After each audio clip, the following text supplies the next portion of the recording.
Salam Bapak Ibu Saudara-saudara dan selamat bertemu kembali di YouTube saya, Pendeta Rudolf Hapasaribu Channel. Dengan dan lewat channel ini saya komit untuk senantiasa menyebarkan firman Tuhan karena saya percaya berlandaskan Yesaya pasal 55 ayat 11 bahwa firman Tuhan yang saya dan Bapak Ibu Saudara-saudara semuanya juga ikut sebar lewat apapun termasuk lewat khotbah ini tidak akan kembali dengan sia-sia, tetapi akan bekerja sendiri lewat kuasa dan berkat urapan Roh Kudus.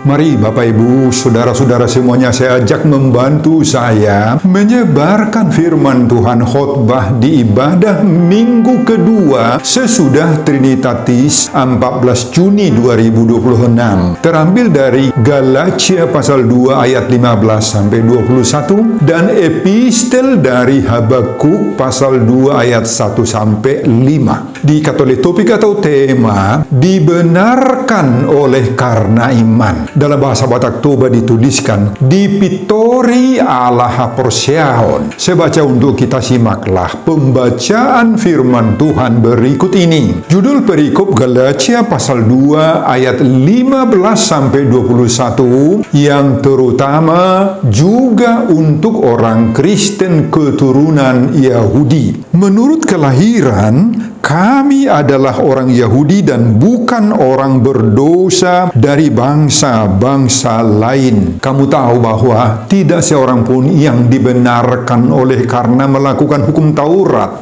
tetapi hanya oleh karena iman dalam Kristus Yesus. Sebab itu kami pun telah percaya kepada Kristus Yesus supaya kami dibenarkan oleh karena iman dalam Kristus dan bukan oleh karena melakukan hukum Taurat. Sebab tidak ada seorang pun yang dibenarkan oleh karena melakukan hukum Taurat. Tetapi jika kami sendiri, sementara kami berusaha untuk dibenarkan dalam Kristus, ternyata adalah orang-orang berdosa, apakah hal itu berarti bahwa Kristus adalah pelayan dosa? Sekali-kali tidak. Karena jikalau aku membangun kembali apa yang telah kurombak, aku menyatakan diriku sebagai pelanggar hukum Taurat, sebab aku telah mati oleh hukum Taurat untuk hukum Taurat, supaya aku hidup untuk Allah.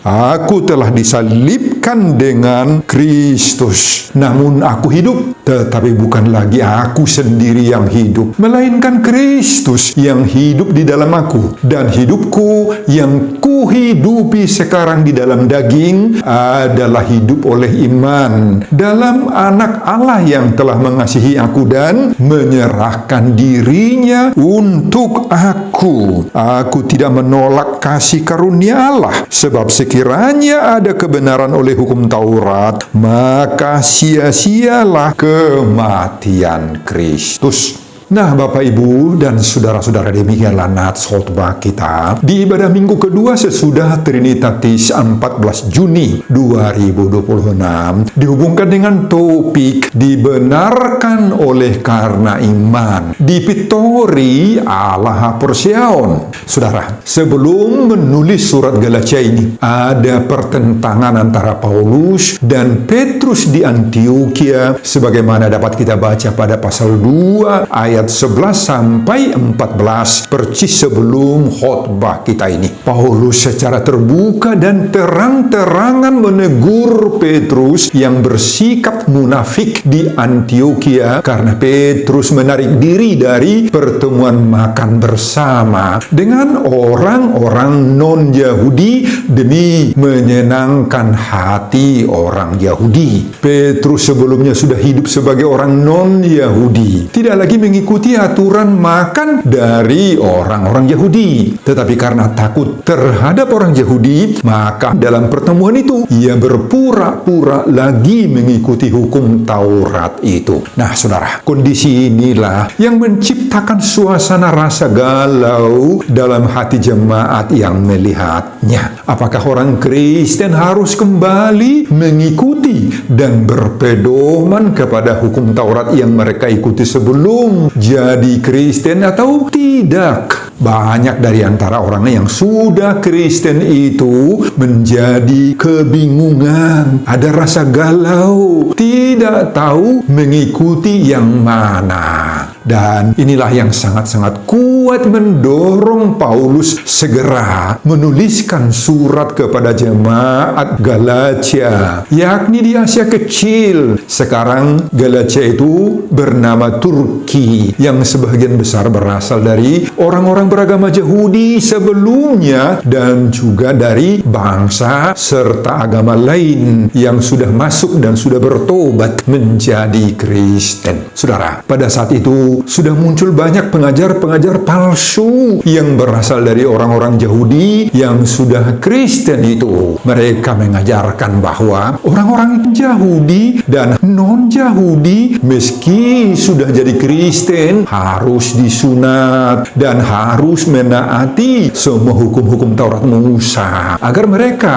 benar di hadapan Allah. Keselamatan menurut pengajar sesat ini tidak cukup diperoleh hanya oleh iman saja, harus disertai dengan ketaatan dan melakukan hukum Taurat. Dengan surat Galatia ini, khususnya pada pasal 2 ayat 15 sampai 21 khotbah kita ini, Paulus menegaskan kebenaran Injil yang sangat berbeda dari kepercayaan lama dalam agama Yahudi, bahwa tidak ada seorang pun yang dibenarkan oleh karena melakukan hukum Taurat, sunat, dan aturan-aturan makan, dan lain-lain. Kebenaran dan keselamatan yang ada hanya oleh iman di dalam Kristus Yesus saja, tidak ada yang lain. Kata Paulus, pengajaran seperti inilah yang ditekankan oleh Paulus dalam pasal 2 ayat 15 sampai 21 ini. Saudara, mari kita masuki nats khotbah kita ini.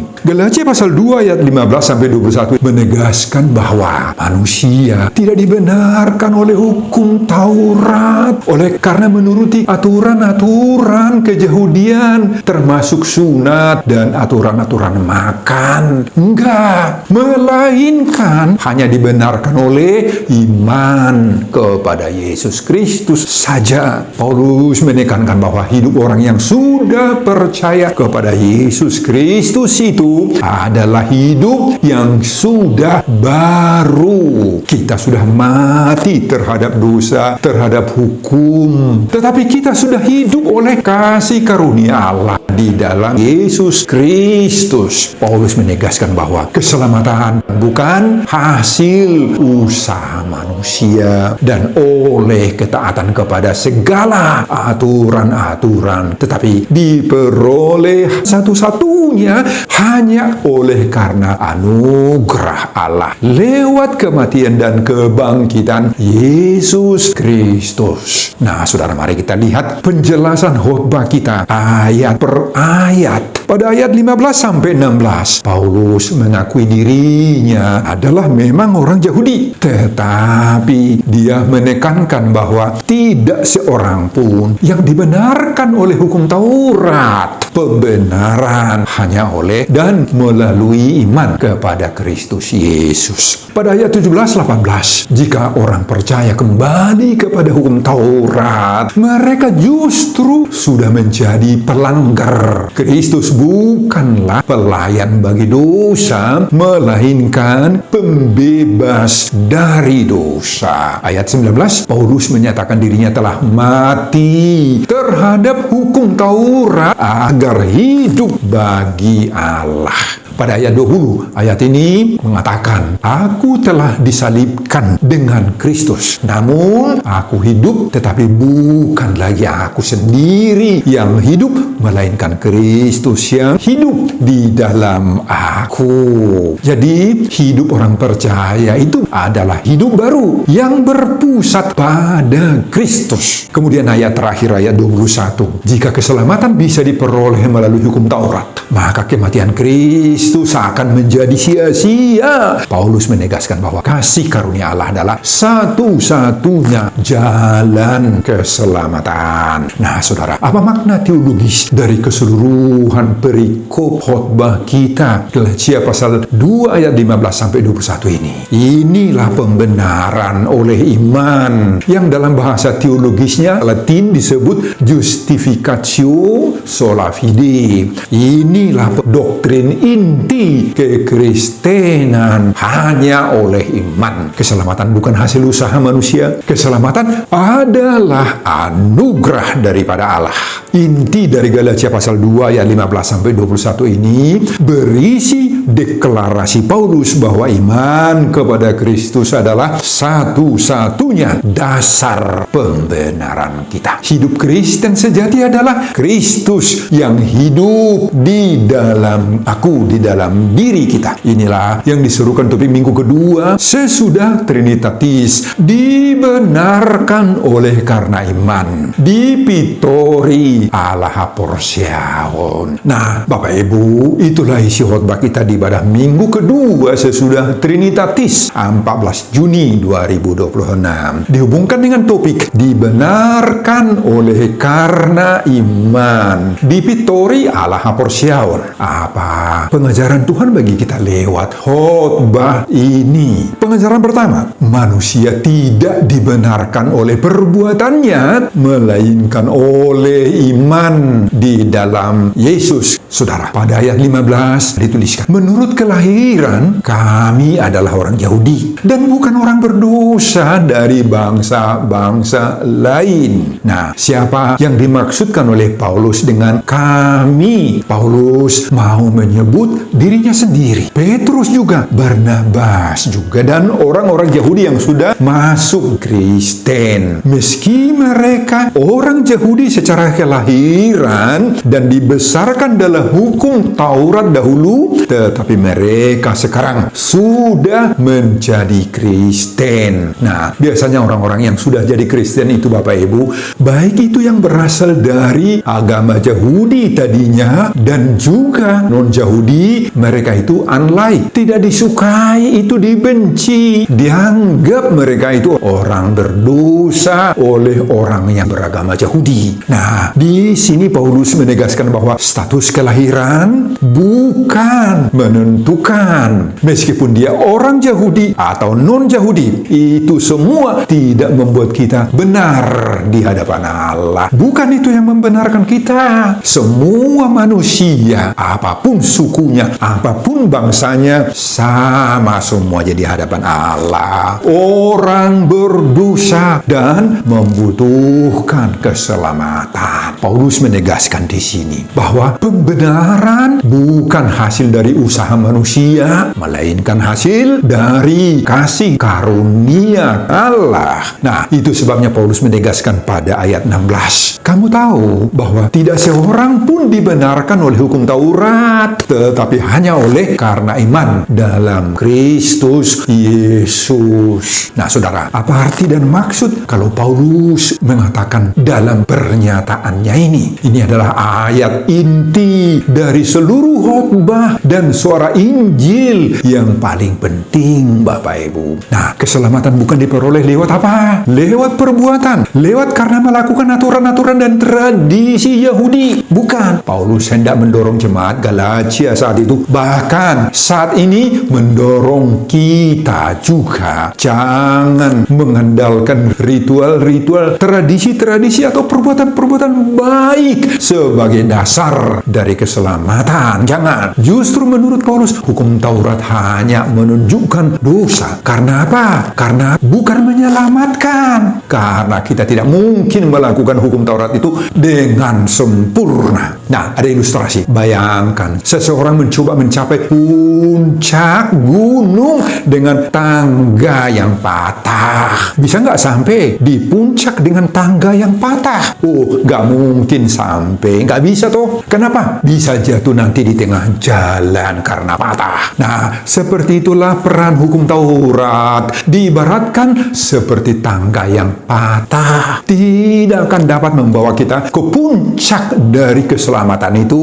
Tidak mampu kita melakukan Taurat itu secara sempurna. Makanya jatuh oleh dosa-dosa kita. Saudara, iman kepada Kristus adalah ibarat helikopter, Bapak Ibu, yang membawa kita langsung naik ke puncak. Nah, mungkin ada saja orang Kristen yang masih berpikir, oh, saya harus lebih baik, lebih rajin lagi ke gereja, lebih banyak memberi, kemudian baru diterima oleh Allah. Nah, jika ada yang masih beranggapan seperti itu, Bapak Ibu, itu adalah anggapan yang salah, yang sama seperti yang dilakukan oleh orang-orang Galatia dalam khotbah kita ini. Tentu saja tidak salah melakukan sebanyak-banyaknya perbuatan baik, kan? Nggak salah. Seperti rajin ke gereja, nggak salah. Rajin berdoa, banyak memberi bantuan donasi kepada orang-orang miskin, kepada gereja, dan lain-lain. Oh, itu baik sekali, tidak salah. Sekali lagi, perbuatan baik seperti itu penting. Tetapi bukan itu dasar mendapatkan keselamatan. Ingat itu. Itu adalah buah-buah iman dan buah keselamatan yang sudah kita peroleh. Ilustrasi lain, seorang narapidana tidak bisa membebaskan dirinya sendiri dari hukumannya, toh. Nggak bisa. Ia membutuhkan seseorang yang mau rela membayar dan menggantikan hukumannya. Nah, demikian juga kita manusia-manusia berdosa. Kita membutuhkan juru selamat. Itulah Yesus Kristus. Ilustrasi lain lagi, seperti orang yang tenggelam di danau atau di sungai, tidak akan dapat menyelamatkan dirinya sendiri. Nggak bisa.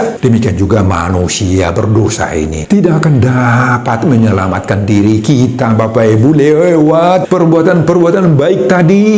Kita sangat-sangat membutuhkan juru selamat. Ingatlah, kita sudah diterima Allah karena iman, bukan karena perbuatan baik kita. Kita sudah dibenarkan oleh karena iman. Dipittori Allah haporsiaon, sebagaimana seruan topik minggu kedua sesudah Trinitatis. Pengajaran kedua, Kristus datang bukan untuk membiarkan dosa, tetapi membebaskan kita dari dosa. Nah, saudara, pada ayat 17 ditulis, tetapi jika kami sendiri, sementara kami berusaha untuk dibenarkan dalam Kristus, ternyata adalah orang-orang berdosa, apakah hal itu berarti bahwa Kristus adalah pelayan dosa? Sekali-kali tidak. Nah, saudara, kalimat ini agak sulit dipahami. Kalimat yang lebih sederhana, mudah dipahami, tetapi maksudnya sama seperti ini. Sekiranya kami sendiri ternyata orang berdosa, apakah Kristus menjadi pelayan dosa? Sekali-kali tidak. Artinya, kasih karunia dari Yesus Kristus itu bukan alasan untuk hidup sembarangan, hidup semau gue, hidup berfoya-foya. Iman kepada Kristus bukan alasan untuk berbuat dosa. Tidak. Orang yang sungguh percaya kepada Kristus itu hidupnya akan mengalami berbagai-bagai perubahan. Dia akan meninggalkan segala bentuk-bentuk dosa. Inilah iman sejati. Iman sejati akan menghasilkan pertobatan. Ada perubahan diri dan hidup yang kudus. Nah, kemudian pada ayat 18, Paulus berkata lagi, karena jikalau aku membangun kembali apa yang telah kurombak, aku menyatakan diriku sebagai pelanggar hukum Taurat. Nah, saudara, apa yang sudah dirombak dan kemudian dibangun kembali oleh Paulus? Paulus telah merombak kepercayaan lama bahwa hukum Taurat selama ini dijadikan dasar keselamatan ini dirombak oleh Paulus. Kemudian membangun kembali versi baru, kepercayaan kepada Yesus Kristuslah sekarang menjadi dasar keselamatan yang baru. Nah, saudara, apa pengajaran dari kondisi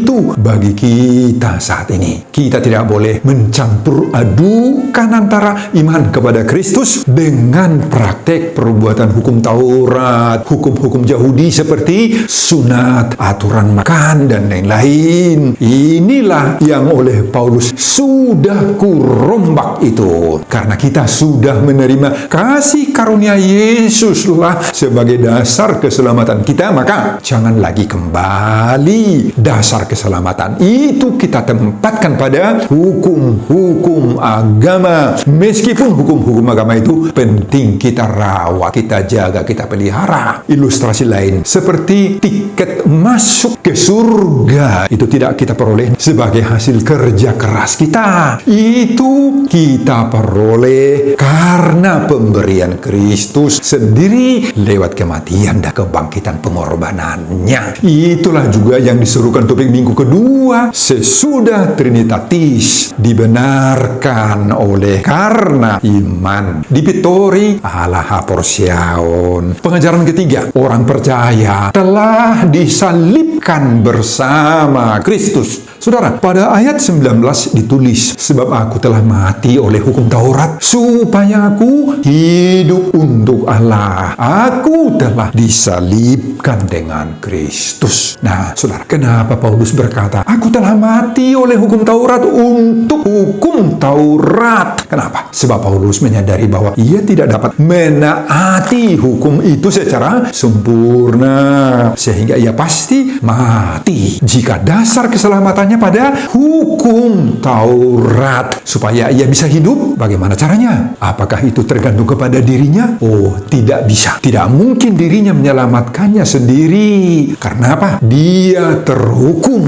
oleh dosa. Tetapi oleh anugerah Kristuslah, maka Paulus menyadari bisa hidup, bisa selamat. Bahkan Paulus sampai berkata lagi, aku telah disalibkan dengan Kristus. Nah, inilah dasar, inilah kebenaran yang paling mendalam, yakni orang percaya telah disalibkan bersama Kristus. Juga bisa kita baca itu Roma pasal 6 ayat 3 dan 4. Hidup lama dari manusia berdosa itu telah mati bersama Kristus. Dosa-dosa lama kita itu telah mati semuanya. Artinya ada kehidupan baru di dalam Tuhan. Paulus tidak lagi hidup untuk dirinya sendiri, sudah menjadi ciptaan baru di dalam Kristus. Nah, salib Kristus itulah yang mengubah kehidupan kita, mengubah cara berpikir kita, cara berbicara kita, gaya hidup kita, dan yang menentukan prioritas hidup kita itu apa. Nah, ilustrasi lain seperti ulat yang berubah menjadi kepompong, kepompong berubah lagi menjadi kupu-kupu, bisa terbang. Nah, kalau sudah menjadi kupu-kupu, apa masih bisa kembali lagi menjadi ulat sebagaimana dia semula? Oh, pasti tidak bisa kembali hidup seperti dahulu lagi, kan? Nah, demikian orang yang hidup dalam Kristus. Kita dipanggil untuk memiliki hidup baru, dan status hidup baru ini tidak akan pernah lagi berubah-ubah. Gak boleh. Mari jagalah dan pertahankanlah status kita saat ini. Kita telah dibenarkan oleh karena iman, dipitori Allah haporsiaon, sehingga kita menjadi hidup baru sebagaimana seruan topik minggu kedua sesudah Trinitatis. Pengajaran keempat, hidupku bukannya aku lagi, tetapi Yesus hidup dalamku. Saudara, inilah ayat yang paling indah dan paling dalam maknanya dalam seluruh surat Galatia ini. Paulus berkata, namun aku hidup, tetapi bukan lagi aku sendiri yang hidup, melainkan Kristus yang hidup di dalam aku. Apa yang kita lihat dari ucapan Paulus yang sangat-sangat indah ini? Sekali lagi, ini dalam sekali maknanya. Kalaupun orang melihat wajah Paulus, tetapi di dalam diri Paulus itu ada Kristus. Kristuslah yang mengatur seluruh hidupnya. Betul seperti yang dikatakan Paulus dalam 2 Korintus pasal 3 ayat 3, kamu adalah surat Kristus Dengan melihat hidup Paulus, orang bisa melihat Kristus dalam diri Paulus. Nah, saudara, maukah dan mampukah kita mengatakan seperti ucapan Paulus ini bahwa hidupku bukan lagi aku sendiri yang hidup, melainkan Kristus yang hidup di dalam aku. Meskipun saya si Rudolf Pasaribu, tetapi Kristuslah yang hidup di dalam diri si Rudolf Pasaribu ini. Mampukah kita mengatakan seperti itu? Tentu saja Bapak Ibu harus mau dan harus mampu menunjukkan Kristus itu dalam diri kita. Kita harus berani berkata setiap pagi, bukan aku yang hidup, tetapi Kristus hidup di dalam aku. Ketika kita melayani, kita harus berkata, Kristus yang melayani melalui aku. Ketika menghadapi masalah-masalah seberat apapun itu, kita harus berkata, Kristus yang menghadapi semua masalah itu melalui aku.